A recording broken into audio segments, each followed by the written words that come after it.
En esta ocasión te traigo una charla que di en directo en Barcelona en motivo del Rankia Market Experience. Fue un evento totalmente presencial o únicamente presencial, pero por suerte Rankia tuvo el acierto de grabarla, así que ahora también puedes verla tú. En esta charla pues cubro una de las estrategias o carteras de inversión más conocidas y a la vez más debatidas, la cartera permanente. Pero lo que quiero cubrir o cubro en esta charla es si esta estrategia sirve desde el punto de vista de un europeo o simplemente es una fórmula mágica pensada para estadounidenses. Soy Sergi Dorrens, me dedico a la planificación financiera de las inversiones y vamos a descubrir esto con contexto, con datos precisos y con total claridad. Vamos a ello.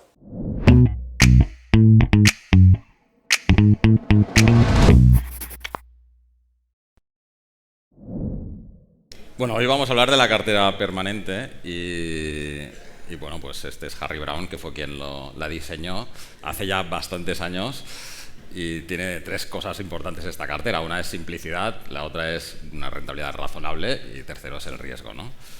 Y simple, pues es tan simple como esto que veis. O sea, que al final es una cartera que tiene 4 activos solo, o sea, que acciones, un poco de efectivo, o sea, no efectivo debajo del colchón, sino pues en una cuenta corriente o en algo que, un fondo monetario, una cuenta remunerada, algo que dé más o menos los tipos de interés del momento, oro y bonos a largo plazo, ¿no? O sea, que más o menos casi con esto estaríamos, ¿no? Porque hay poco más que contar parece, pero depende de cuántos estadounidenses haya en la sala. No sé si hay alguno.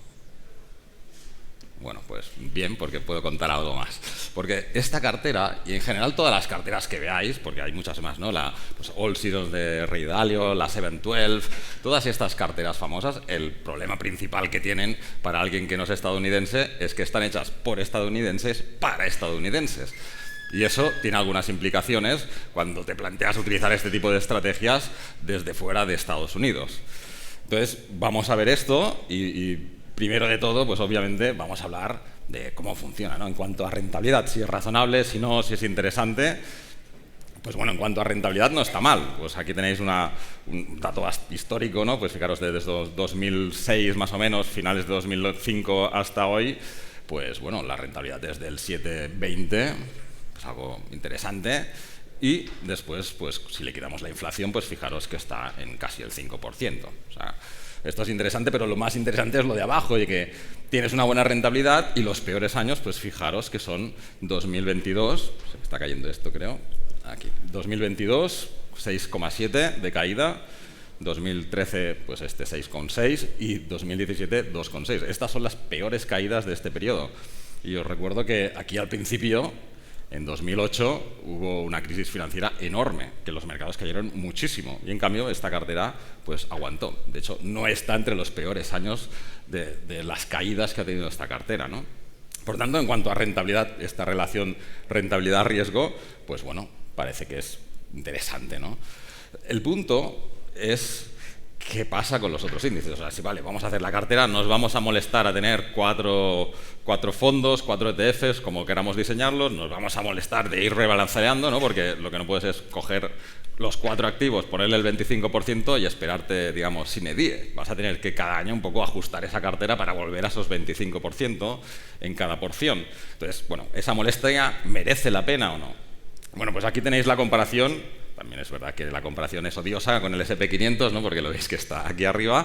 Y la otra es con el MSCI World, ¿no? Que es la línea amarilla. Bueno, en cuanto a rentabilidades, pues ya las veis abajo, ¿no? El S&P 500, pues fijaros que se va al 11, la cartera permanente se va al 7,21, pero el MSCI World, pues ya veis que tampoco se ha diferenciado demasiado, ¿no? Se ha diferenciado poquito y pues el viaje ha sido un poco menos cómodo con el MSCI World, ¿no? Por tanto, pues parece que la rentabilidad y el riesgo de la cartera no está nada mal, ¿no? En relación a esto. Es verdad que si pusiéramos todo al S&P 500, pues ganaríamos más, pero también es verdad que el viaje es mucho menos cómodo, ¿no? Y aquí se ve muy claramente. Antes hablábamos que la cartera permanente tenía 6,7, ¿no? De caída máxima anual dentro de un año, dentro de los 12 meses, pues el S&P 500 un 12 casi y el MSCI World casi un 14. Pero esta es la vista de las caídas, ¿no? Cuando tienen caídas, la vista en detalle de cómo va cayendo día a día. Bueno, fijaros 2008, cayeron casi un 50% el MSCI World y el S&P 500. Bueno, mucha gente dice, bueno, no pasa nada porque a la larga sube. Pero ya os aseguro que cuando hace una caída de estas, empiezas a pensar que quizás a la larga no va a subir, que está a punto de explotar el mundo. Con lo cual, mucha gente cuando estás en esta situación, lo que haces es que cuando recuperas el dinero, lo vendes todo y nunca más vuelves a invertir, ¿no? Entonces, esto hay que tenerlo muy en cuenta porque fijaros que la cartera permanente se quedó aquí. Esto era menos 50 y esto estaba en el entorno del 5, 6... O sea, no tenía unas caídas muy grandes, incluso a nivel diario. En general, como veis, la línea azul, que es la cartera permanente, pues tiene pocas caídas, ¿no? Normalmente está por debajo de las caídas que tienen los otros índices, excepto aquí. ¿Vale? Fijaros que los índices no cayeron prácticamente y el S&P 500, perdón, y la cartera permanente, pues bueno, no fue un castañazo, pero estamos hablando de un menos 13, menos 14. Con lo cual, no está mal en un momento en el que todo el mercado sube. O sea, todo el mercado está subiendo y tú estás perdiendo menos 14. Eso molesta bastante cuando estás invirtiendo. ¿Y qué ha pasado aquí? Pues esta me la guardaba para los de el oro siempre sube. Aquí lo que pasó es que el oro no subió, sino que cayó. Y cayó mucho. El oro, entre 2011 y 2014, pasó de más o menos unos $1.900 la onza a 1.200. Esto es pues más o menos un 38% de caída, con lo cual es una torta considerable. Y claro, si uno de los, digamos, principales, no, el cuarto ese de tu cartera, ese 25%, cae un 38%, pues te arrastra la cartera sí o sí. Entonces, ¿por qué oro? O sea, ¿por qué poner oro en una cartera si parece que te añade algo de riesgo? En cuanto a rentabilidad, la verdad es que el oro no tiene nada especial. De hecho, es el activo que peor rentabilidad da en el largo plazo. Bueno, quitando las divisas que obviamente se deprecian porque como las imprimen como papel, ¿no? Con todas las que quieren, pues cada vez hay más, por tanto vale menos. Pero fijaros que estos son 200 años prácticamente, ¿no? De 1800 a 2016, pues la estadística es que después de quitarle la inflación, el oro había ganado cada año un 0,5, ¿no? Los bills, ¿no? Que sería un poco las letras del tesoro, fijaros que es un 2,6 después de inflación. Los bonos, 3,5, la bolsa, 6,7 después de inflación. Entonces, bueno, por rentabilidad, la verdad es que el oro no tiene mucho sentido, ¿no? O sea, al final es simplemente vas a guardar el dinero para que no pierda valor. Y en cuanto a riesgo, ¿qué? Pues fijaros, el riesgo del oro es tremendo. O sea, parece que no, porque ahora está subiendo y está de moda, pero el oro se pega unas tortas, pero de las gordas. O sea, lo de la bolsa al lado del oro es broma, ¿no? O sea, que aquí tenéis un poco más de zoom, ¿no? Hablábamos de 1800, aquí estamos ya en finales del 1970 y pico, 78, 79, ¿no? No se ve el detalle en el gráfico. Esta es la evolución del oro. Vale, pues en principio, fijaros que pasa temporadas muy largas que no hace nada. Aquí también. Y ahora sí, ahora ha pegado este tirón enorme porque llevaba mucho tiempo que ni siquiera había cubrido la inflación. Por tanto, tenía que recuperarla. Pero fijaros que estos periodos de aquí, que aquí es la misma curva de evolución, simplemente la de abajo le quitamos la inflación. Pues fijaros que, pues si esto es 1980, esto de aquí es casi ahora, es 2020. De 1980 a 2020 simplemente había conservado su valor, nada más. Simplemente había ido subiendo con esa inflación, ¿no? Y ha sido ahora que empieza a ganar algo. Pero dices, bueno, tampoco pasa nada, ¿no? Al final he conservado, pero ¿y esta caída qué tal? ¿O esta caída? Pues fijaros estas caídas lo que son. O sea, en los años 80, pues más o menos, menos, ¿qué pone aquí? Pues más o menos menos 33. Aquí, 90, principios de los 90, menos 55. 2000, menos 55. 2016, pues menos, más o menos 38. Aquí, otra vez, 2020, otra torta, ¿no? Entonces, tenemos que rentabilidad tampoco nos da nada, ¿no? Y riesgo, pues ya veis el riesgo. O sea, ponemos aquí las bolsas y tienen menos volatilidad. Entonces, ¿por qué se combina el oro en una cartera, ¿no? Pues se combina por esto, por los ciclos económicos. Porque esta cartera está diseñada, es tan simple porque se basa en este círculo de la derecha. Y es el círculo que te dice qué activo funciona mejor en cada parte del ciclo.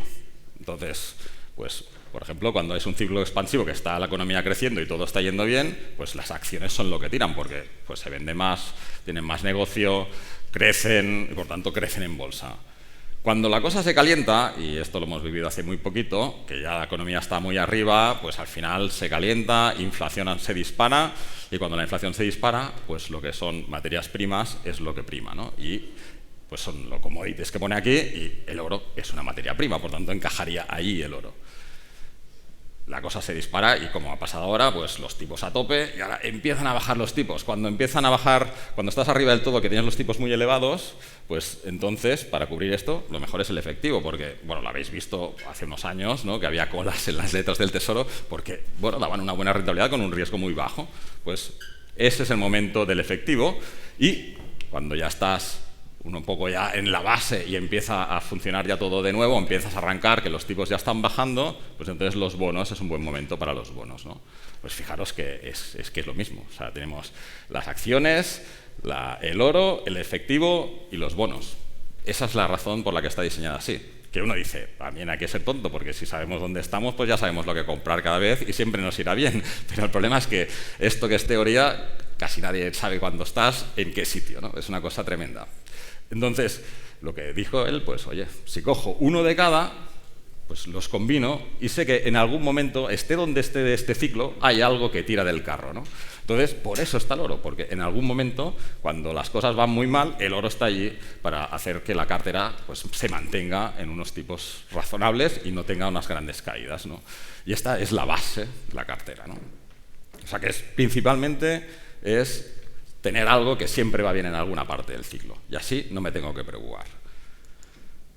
Entonces, ¿cómo quedaría una cartera? Pues fíjate, al final son 4 activos, 4 ETFs nos bastan. Pues en el caso americano pues sería pues el S&P 500, los bonos a 20 años del Tesoro americano, un poco de deuda del Tesoro letras, lo equivalente a letras, ¿no?, entre deuda de 0 a 1 año, para lo que sería efectivo. Y por último, el oro. El tema es que, bueno, y vuelvo un poco al inicio, ¿no? Esto es Estados Unidos y esto es dólar. Entonces, nosotros estamos en Europa y uno puede pensar que, bueno, irte aquí tienes más riesgos y quizás lo que quieres es, oye, pues lo hacemos a la europea o lo hacemos a nivel global. Pues bueno, ¿cómo sería la cartera europea y qué tal le iría, ¿no? Pues en la cartera europea los activos serían, y están aquí arriba, ¿no?, el Eurostock 600, ¿no?, que son pues lo equivalente al S&P 500, que tiene pues acciones de toda Europa muy diversificadas. Después pues tener un monetario, ¿no?, que al final el monetario pues te va a dar lo que den los tipos en ese momento, bonos de gobierno, 25 años, ¿no?, porque son de largo plazo, y después oro.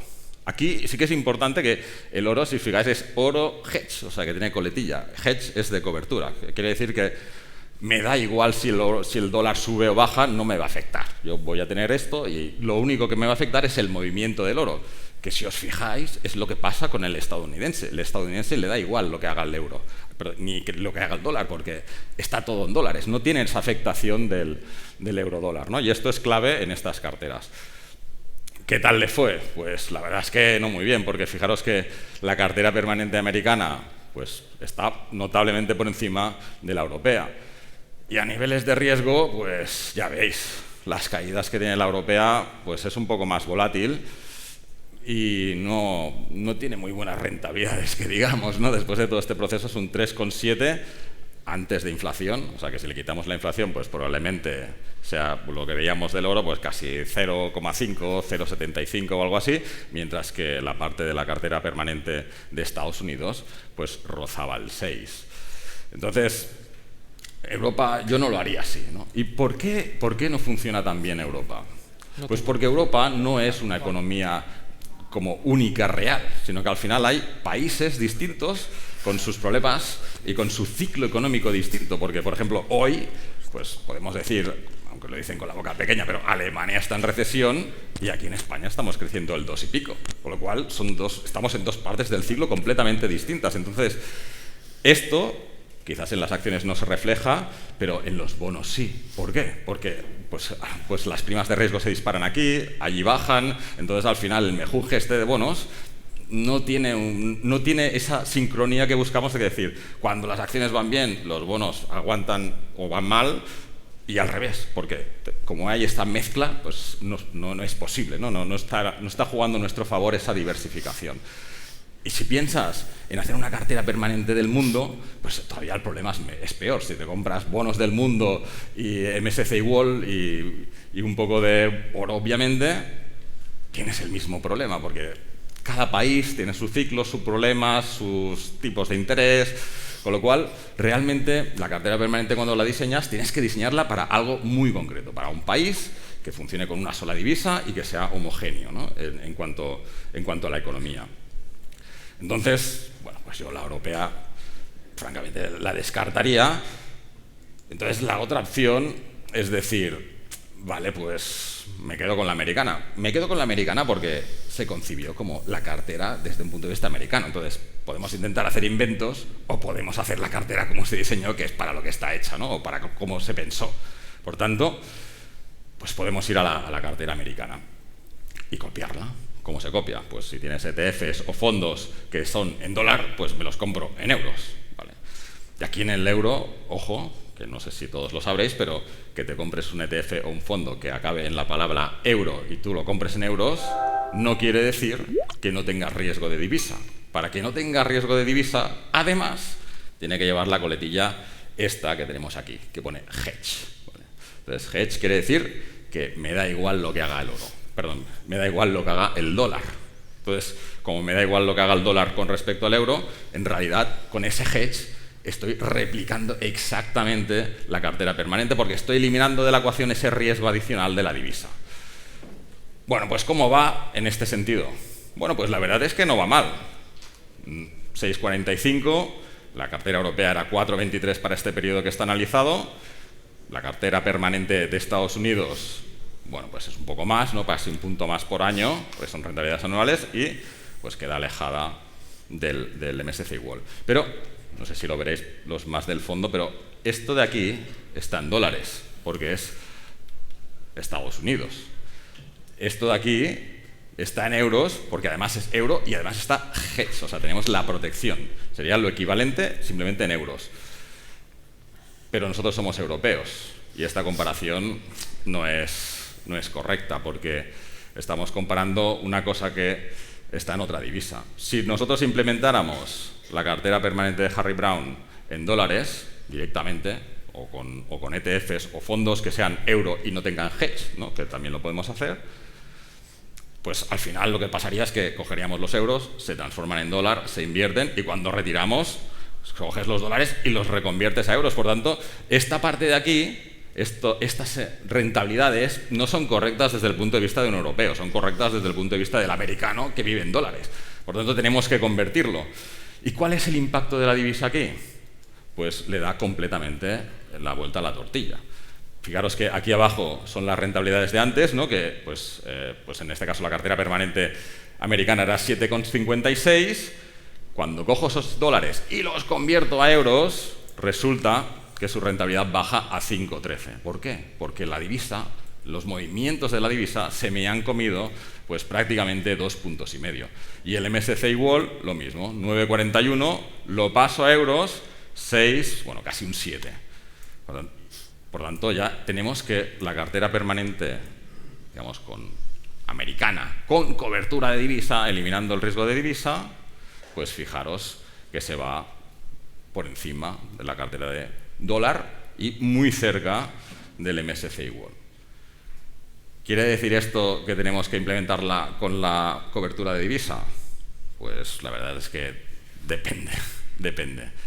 ¿Por qué? Porque al final las divisas fluctúan mucho. Entonces habrá temporadas que esto puede ser completamente opuesto. Puede ser que porque la divisa haya ido bien, pues la que tenía en dólares o sin cobertura de divisa se ha disparado y la otra pues ha quedado más atrás, ¿no? Pero sobre todo lo que hay que mirar es el riesgo que queremos asumir, ¿no? En el viaje. Y aquí dependerá, y después hará una más y concluimos con algo específico, no con un consejo específico, pero esto sería la cartera con cobertura de divisa, es decir, cojo la americana, elimino el riesgo de divisa y simplemente replico el comportamiento de los activos, ¿no? pues fijaros que, bueno, pues tiene caídas, ¿no?, importantes y fluctúa bastante, pero el no tener cobertura de divisa, es decir, tener la cartera americana desde la perspectiva europea que te añade la fluctuación del euro-dólar, pues fijaros la volatilidad. Claro, la cartera permanente, recordad que está pensada para tener una buena rentabilidad, o sea, era 3 puntos, ¿no? Simplicidad, una rentabilidad razonable y, sobre todo, tener poca volatilidad. Pues si no cubrimos la divisa, ya le sacamos una de las 3, digamos, maravillas de la cartera permanente. Porque la divisa realmente tiene fluctuaciones muy fuertes. Puede venir muy mal algunas veces no tener coberturas de divisa. Y aquí tenéis la evolución desde más o menos, creo que es 2002 o algo así, pero fijaros las caídas que puede tener el eurodólar, o en este caso son revalorizaciones, o sea, que gana el dólar en revalorización, y las pérdidas, ¿no? O sea, cada vez que baja el dólar se fortalece, cuando sube, pues pierde valor, ¿no?, con respecto al euro. Bueno, hay movimientos dentro de años que pueden acercarse al 20% tranquilamente. O sea que si tú no tienes cobertura de divisa y el dólar se te deprecia, pues un 20%, más te vale que la cartera, los activos se han revalorizado un 20%, porque si no vas a perder. A pesar de que los activos ganen un 15%, si la divisa se te ha caído un 20%, pues tú tienes un menos 5%, a pesar de que todo parecía que iba de cara, ¿no? Entonces, estas serían las dos cosas que hay que mirar desde el punto de vista europeo. Una es no intentar hacer inventos, porque la cartera se diseñó para un mercado muy concreto, lo mejor es hacer ese mercado, y la segunda es la consideración de la divisa. Entonces, ¿qué narices hacemos con lo de las divisas, ¿no? Yo os diría, si quieres un viaje tranquilo, que es para lo que está diseñada la cartera, pues oye, se cubre la divisa y te olvidas. ¿Tendrás menos rentabilidad? Sí, pero estarás tranquilo, no tendrás menos sustos. En cambio, si te importa un poco menos la volatilidad y sobre todo si estás haciendo DCA, ¿no?, si estás haciendo aportaciones periódicas en esta cartera, pues entre que vas a largo plazo y que esas aportaciones periódicas pues vas comprando también el euro-dólar arriba, abajo y vas comprándolo en varios sitios, pues bueno, añades volatilidad, pero no será exagerada, ¿no? Así que serían estas dos líneas por las que iría. Si quieres mucha tranquilidad, oye, pues aunque hagas DCA y aportaciones periódicas, pues yo cubierto y me olvido. Y si no te importa darle un poco de volatilidad, y sobre todo si estás haciendo DCAs, entonces descubierto, ¿no? Y después quedaría otra más, que es que, pues oye, pues mira, a mí me interesan los mercados y más o menos los sigo. Pues bueno, sabéis que en España tenemos los fondos, sean indexados o sean de activos, tienes la posibilidad de ir haciendo traspaso y puedes mover de un fondo a otro cuando quieras. Así que la otra posibilidad es decir, bueno, pues oye, cuando creo que es favorable para mí la divisa, pues la desprotejo, y cuando veo maldadas, pues la protejo, ¿no? Y vas saltando de un sitio a otro. Claro, esto es fácil de decir, ¿no? Es difícil de implementar, y al final la estrategia para poder hacer algo así tiene que ser marcarse unas franjas, ¿no? Y decir, oye, pues mira, y ahora me lo invento, pero pues no sé, cuando el dólar está por aquí, yo desprotejo, porque la posibilidad es que vaya bajando y gane valor. Y cuando el dólar está más o menos a 1, cubro, porque como puede devaluarse frente al euro, puedo perder. Entonces tú te marcas esas franjas y, oye, pues las sigues religiosamente, un poco como las estrategias del trading, ¿no? De, oye, cuando está a 1,40 descubro, y cuando está a 1, cubro, ¿no? Así que yo iría por estas líneas, y esta es un poco la conclusión, o lo que os quería contar. O sea, que sobre todo esto, que la cartera si una cartera está diseñada para algo, yo no haría inventos, la implementaría y luego consideraría la problemática de la divisa siempre, ¿no? Para esta y para cualquiera de las otras que podáis encontrar de perfil americano, que son la gran mayoría, ¿no? Muchas Pues gracias. ¿Alguna pregunta para Sergi?